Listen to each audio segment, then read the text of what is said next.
Algumas reflexões do Tratado do Purgatório de Santa Catarina de Gênova. A importância do purgatório. É algo que nem língua humana pode expressar, nem a mente compreender. Eu vejo nele tanta pena como no inferno, e vejo, entretanto, que a alma que se sentisse com tal mancha o receberia como uma misericórdia, como já disse antes, considerando-o como um nada, em certo sentido, em comparação daquela mancha que lhe impede de unir-se a seu amor, Deus no paraíso. A alma, vendo o quanto renegou a Deus, fez a sua vontade e não a dele, tem alguma impureza, imperfeição a trabalhar? Se achasse outro purgatório maior que o próprio purgatório para poder tirar mais rápido qualquer impedimento de ir para o paraíso, ali dentro se lançaria, pelo ímpeto daquele amor que faz conformes Deus e a alma. É como o ouro sendo purificado. A alma foi criada com toda a perfeição de que ela era capaz, vivendo segundo a ordenação de Deus, sem contaminar-se de mancha alguma de pecado. Mas uma vez que ela se contaminou pelo pecado original e depois pelos pecados atuais, perde seus dons e a graça, fica morta e não pode ser ressuscitada senão por Deus.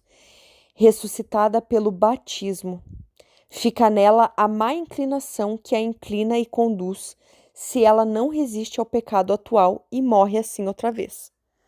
Deus volta a ressuscitá-la com outra graça especial, mas ela fica tão emporcalhada e convertida para si mesma que, para voltar a seu primeiro estado, aquele em que Deus a criou, serão precisas todas essas operações divinas, sem as quais a alma nunca poderia retornar à perfeição do estado primeiro em que Deus a criou. Deus usa o purgatório como sua operação divina, um fogo de amor que consome todas as imperfeições, até o último centavo. Se as almas do purgatório pudessem se purificar apenas pela contrição, em um instante pagariam a totalidade de sua dívida. Com efeito, o ímpeto de sua contrição é grande, pela clara luz que lhes faz ver a importância daquele impedimento. Mas este deve ser pago integralmente, e Deus não o condoa nem em uma mínima parte, pois assim está exigido por sua justiça. Por isso temos que rezar pelas almas do purgatório, para elas conseguirem pagar as suas penas o quanto antes. E não pense que a justiça divina é cruel, pelo contrário.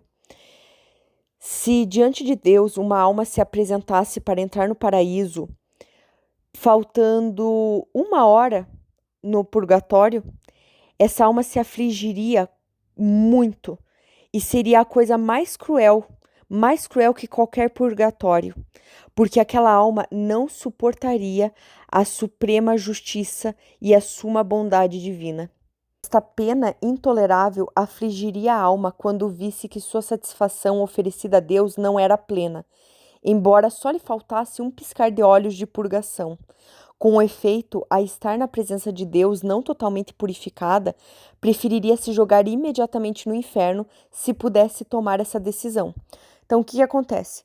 A justiça divina depois da morte, ela não é algo ruim. As pessoas não podem colocar a culpa em Deus nisso. Deus usa da justiça para salvar essas almas.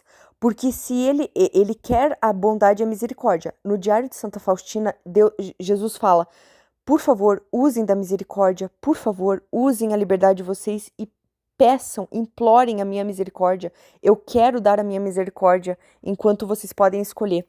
Porque o que acontece? Depois da morte, as almas negam a misericórdia de Deus, porque elas veem plenamente a bondade e a justiça divinas, elas veem todas as imperfeições delas, e para elas é um martírio muito maior do que qualquer tempo no purgatório ser perdoado de suas dívidas.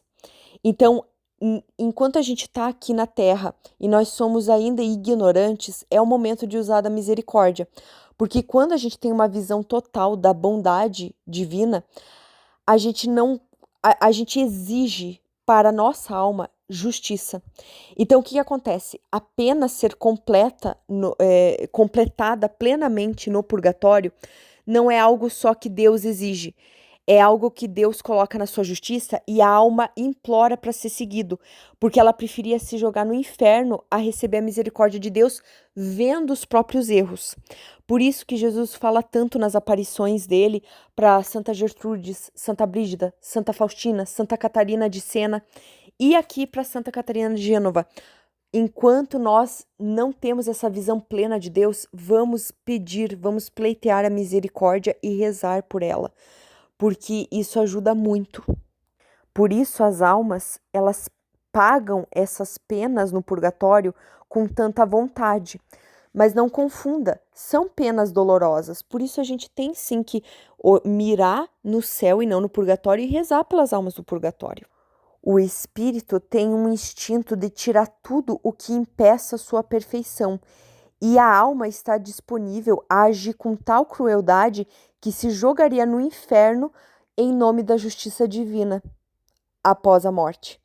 Então, o purgatório, essas penas, é só a misericórdia de Deus gritando pelos seus filhos para um dia irem para o céu, a pátria final. Então, recapitulando a doutrina de Santa Catarina de Gênova, que tem tudo a ver com o catecismo da Igreja Católica, com os dogmas, por isso que a Igreja libera a leitura do tratado. Na morte, assim que nossa alma se separa do nosso corpo, nós vamos passar pelo nosso juízo particular e somos lançados, na verdade, a própria alma se lança para um lugar onde corresponde estar, céu, inferno ou purgatório. A alma no inferno carrega culpas e o desejo pela ausência de Deus, que é fruto de uma vida que exigiu, que se consagrou à ausência de Deus, que quis se afastar. No purgatório já não há culpa, apenas um processo de eliminação total dos vestígios deixados em seu ser pelo pecado. Ainda em vida, podemos apagar Primeiro, a gente pede perdão aos pecados no sacramento da confissão, ou também conhecido como sacramento da reconciliação com Deus, que é o sacramento. Não é vou me confessar sozinho para Deus. Não, é o sacramento de se confessar para o Padre e ter seus pecados perdoados. Primeiro passo. Segundo passo, para ter esses vestígios apagados, porque o que apaga o pecado é a confissão, ponto.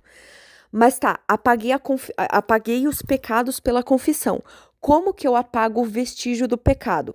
Com jejuns, penitências e indulgências. Várias orações conferem indulgências, esmolas aos pobres, caridade. Pesquisem. Mesmo as orações, tem orações lindíssimas, curtíssimas, que dão indulgência. Às vezes, rezar um meu Deus, meu tudo, todos os dias, te confere já dias de indulgência. Rezar Pai Nosso, rezar Ó Maria concebida sem pecado, rogai por nós que recorremos a vós.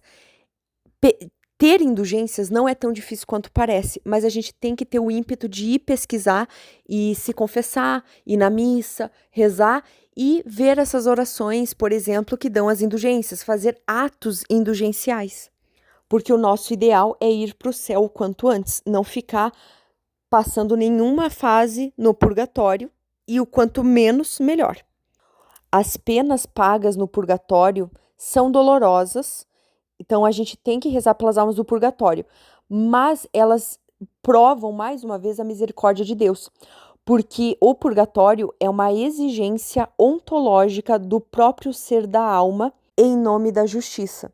Ou seja, a justiça divina não foi criada por um juiz duro e malvado.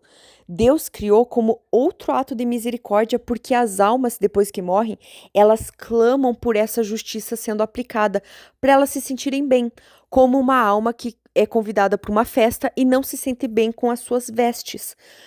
De novo, Deus dá às vezes até a justiça como um ato misericordioso, de tão bom que ele é.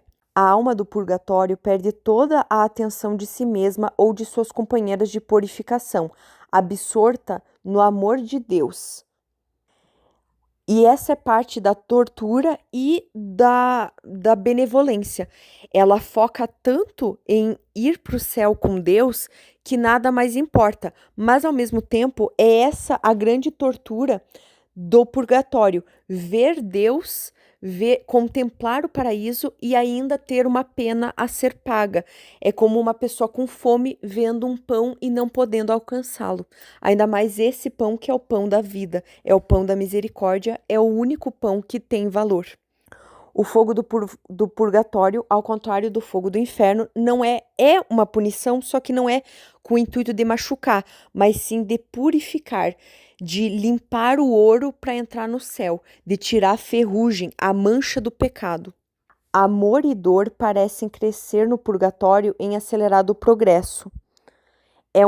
O purgatório é, pois, um crescendo de amor e dor que conduz ao céu, à felicidade perfeita. Por isso a alma que está ali exige estar ali, mas nem por isso não é uma caridade nossa rezar para ela se livrar logo da pena do purgatório, porque é amor, mas também é dor. É dor, mas também é amor. Há nas almas do purgatório uma alegria imensa, parecida à do céu, e uma dor imensa, semelhante à do inferno, e uma não impede a outra. Segundo o Catecismo da Igreja Católica, semelhante ao inferno, 2 tipos de penas são padecidas ali no purgatório: uma de dano e outra de sentido. A pena de dano é carecer da vista de Deus, não entrar na glória, ainda, né? Porque no inferno nunca entrará, no purgatório é uma espera. Não padecem isso eternamente como no inferno, mas sim temporalmente. E é uma pena muito grande, pelo grande desejo que tem de ver a Deus. Pode-se comparar seu estado ao de um prisioneiro, de um desterrado, de um órfão ou desamparado. E pelo que estes sofrem, se vê o que sofrerão os do purgatório em muito maior grau. Ademais, padecem alguma pena de sentido, isto é, algumas aflições positivas e semelhantes a dores sensíveis que aqui padecemos. Santo Agostinho disse: o fogo do purgatório supera quantas penas o homem padece nesta vida e quantas pode padecer. São Gregório Magno disse: penso que aquele fogo transitório é mais intolerável que todas as tribulações deste mundo. E São Cesário de Arles disse: dirá alguém, não me importa deter-me algo no purgatório, com tal que ao fim saia para a vida eterna. Irmãos caríssimos, não digais isso, porque esse fogo do purgatório será mais duro que quantas penas se pode ver, sentir ou pensar. Novamente, somos lembrados da importância dos sufrágios. Sufrágios são as ações e orações que oferecemos, apresentando a Deus como nosso sufrágio, voto ou desejo, né? Sufrágio é isso, é um voto, é um desejo para que a gente consiga libertar almas do purgatório mediante essas ações. As ações de sufrágio podem ser as orações. Pesquise, tem orações bem curtinhas, orações muito fáceis no dia a dia para libertar as almas do purgatório. As penitências, né? Jejuns, disciplinas, incomodidades, privações, mas colocando tudo em nome das almas do purgatório ou até de uma alma em específico. Todo gênero de boas obras e atos de virtude entregues às almas do purgatório. E além de rezarmos por entes queridos que faleceram e almas do purgatório em geral como caridade, nós podemos também tentar conquistar indulgências para nós, tentar conseguir reduzir ao máximo ou não ter que passar pelo purgatório, também com orações, penitências, caridade, com o escapulário de Nossa Senhora do Carmo, né? Quem quiser, vai atrás das Carmelitas Mensageiras, elas dão as aulas gratuitas para você saber o que é se consagrar e escolher se consagrar. Você se consagra a Nossa Senhora do Carmo, compra um escapulário, pode ser o escapulário que elas vendem, ou um escapulário, elas explicam como que tem que ser o escapulário, você compra em qualquer lugar, com aquelas especificações. Aí você pede para o padre abençoar e impor em você. E essa imposição vale para a vida. Você vive como um consagrado de Nossa Senhora, praticando as virtudes, e você consegue o privilégio sabatino, que uma pessoa que é consagrada a Nossa Senhora do Carmo, que carrega consigo e morre consigo com o escapulário do Carmo, vivendo uma vida como consagrado, consegue o privilégio sabatino, que Nossa Senhora do Carmo prometeu para os consagrados e que usam escapulário, que no primeiro sábado depois de sua morte ela busca do purgatório. Claro, não, o escapulário não é amuleto nesse caso. O escapulário é um sinal vivo da nossa fé e de uma prática virtuosa na sua vida, que você buscou o céu. Tem várias orações que geram indulgência, inclusive, ó Maria concebida sem pecado, rogai por nós que recorremos a vós. Não é nenhuma oração inteira, é uma jaculatória, uma oração curtíssima que dá indulgências. Todo ano o Papa lança uma indulgência plenária e algumas novas indulgências parciais para a gente praticar, quem tiver vontade. E, enfim, o dogma do purgatório, ele nos lembra que a nossa inimizade é com o pecado. O pecado é uma coisa grave e nós temos que levar a sério, nós temos que nos aproveitar do sacramento da confissão, de todo o armamento militar que a Igreja Católica nos dá, e nós temos que ler o catecismo da Igreja Católica, nem que seja o compêndio, que é a versão resumida. As respostas estão lá, o armamento para vencer a guerra está lá, a gente só precisa conhecer a nossa fé. O pensamento do purgatório nos aproxima do céu. O purgatório não é a antessala do inferno, mas o vestíbulo da glória.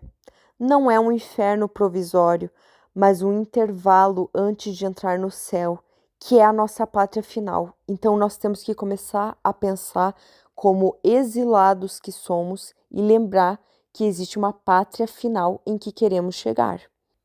Lembrando do purgatório, somos lembrados do abandono completo em Deus, pela consagração em Deus, a caridade, a oração, a confissão. Somos lembrados do que importa viver nessa vida. Somos convidados a fugir do pecado, a fazer penitência pelos nossos pecados da vida inteira, porque a confissão apaga o pecado. A penitência, a indulgência é para apagar o vestígio, a ferrugem desse pecado, que em teoria deveria ser purificado no purgatório, mas se a gente pode purificar de forma um pouco mais leve e mais rápida aqui na Terra, vamos fazer esse esforço. Fazer caridade, principalmente caridade com os defuntos. Vamos rezar pelas almas do purgatório, entregar pequenas ações pelas almas do purgatório, não só de entes falecidos, família, mas também pelos desconhecidos que às vezes não tem ninguém para rezar por eles. Compaixão e esmola aos pobres, perdoar o próximo. Perdoai-nos, meu Deus, como perdoamos a quem nos tem ofendido. Vamos atrás de indulgências, pesquisem. Todo ano o Papa explica como vai ser a indulgência plenária, a indulgência parcial. Existem várias orações e ações simples que ganham indulgências, dão indulgências a almas do purgatório. Ir para a missa, pelo menos frequentar a missa. Quem puder comungar, melhor ainda. E se abandonar completamente na graça da confissão. Esse é o maior sacramento da igreja, junto com a Santa Missa e com a comunhão. A Eucaristia e a confissão garantem tudo para nós. A devoção à Nossa Senhora, uma grande aliada que tem a consagração pelo método de São Luís de Montfort, a consagração pelas carmelitas mensageiras com a imposição do escapulário. Se liguem a Nossa Senhora e peçam para ela passar na frente e pedir a misericórdia de Deus. Concluindo, para não pecar, nós pecadores temos de recordar muitas vezes o purgatório. Temos de guardar extrema fidelidade à graça de Deus, fidelidade. se não queremos resistir a ela com pecados que, por leves que sejam, produzem em nós deformidades que fazem impossível a perfeita união com Deus. Para fazer penitência, temos de recordar aos pecadores que, por muita que seja a misericórdia de Deus e por total que tenha sido a remissão de nossa culpa, teremos de nos purificar grandemente no purgatório de todos aqueles vestígios de nossos pecados, dos que não nos tenhamos purificado suficientemente neste mundo pela penitência, para exercitar a devida caridade para com os fiéis defuntos. É necessário que a fé no purgatório esteja viva e operante. Não devemos julgar que uma pessoa deve estar no céu. Ah, esse aí está no céu, esse aí deve estar já no inferno. Não façam isso. Rezem, mesmo você tendo certeza que a pessoa está no céu ou no inferno. Quem ganha é você, as almas do purgatório, e você pode se surpreender com quem está no céu, no inferno, no purgatório, principalmente quem se salvou do inferno. Então, reze, tenha caridade, não fica julgando, você julgando que aquela pessoa já está no inferno, aquela pessoa já está no céu. Reze, aplique a caridade, você não é um juiz. Só seja caridoso, Deus aproveita a sua oração de um jeito ou de outro. Entreguemos tudo que a gente passar de bom e de ruim nessa vida para Jesus, para pagar as nossas penas, em perdão aos nossos pecados e das almas do purgatório. Nos abandonemos completamente em Deus. E lembremos que qualquer pecado, qualquer coisa mínima é como a roupa suja, a roupa amarrotada, a roupa furada. E que a gente não vai querer entrar no céu daquela forma, nessa festa de gala. A nossa salvação vem unicamente da paixão de Jesus Cristo. Por esse motivo, antes da morte e ressurreição de Jesus, as portas do céu não se abriam jamais a nenhum dos homens, depois do pecado original. Cristo não só quis sofrer uma morte crudelíssima, mas até penetrar nas maiores profundezas da terra para dali arrancar e introduzir na glória as almas que tanto amava. Então, peça a Jesus a misericórdia aqui, neste tempo. No Pai Nosso, o livrai-nos do mal, não é só ficar livres do que é mal na opinião geral. Queremos também alcançar o que quase todos consideram bens apreciáveis: riquezas, honra, saúde, robustez e a própria vida. Pedimos, entretanto, que tais bens não nos redundem para o mal, nem para a ruína da nossa alma. Livrai-nos do mal é muito profundo. E não só isso. Rogamos ainda a Deus a graça de não sermos acometidos de morte repentina, de não atrairmos sobre nós a cólera divina, de não incorrermos nos castigos reservados aos réprobos, de não termos que sofrer no fogo do purgatório, do qual pedimos com santa confiança sejam libertados também os nossos semelhantes. Livrai-nos do mal, dos males presentes, passados e futuros, das escolhas ruins, da falta de fé. Se as almas no juízo particular se jogam no lugar que mais corresponde a si, lembre-se que não confiar em Deus, não querer ouvir a Deus, é o espelho do inferno. E o contrário do inferno é o amor e a caridade. Frequentem a Santa Missa e ofereçam a missa para almas do purgatório.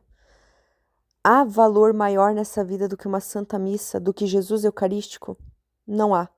Ser católico é Jesus Eucarístico. Graças e louvores se deem a todo momento ao Santíssimo e Diviníssimo Sacramento. Jesus Eucarístico, perdoai os nossos pecados e liberte as almas do purgatório. Ó Maria concebida sem pecado, rogai por nós que recorremos a vós.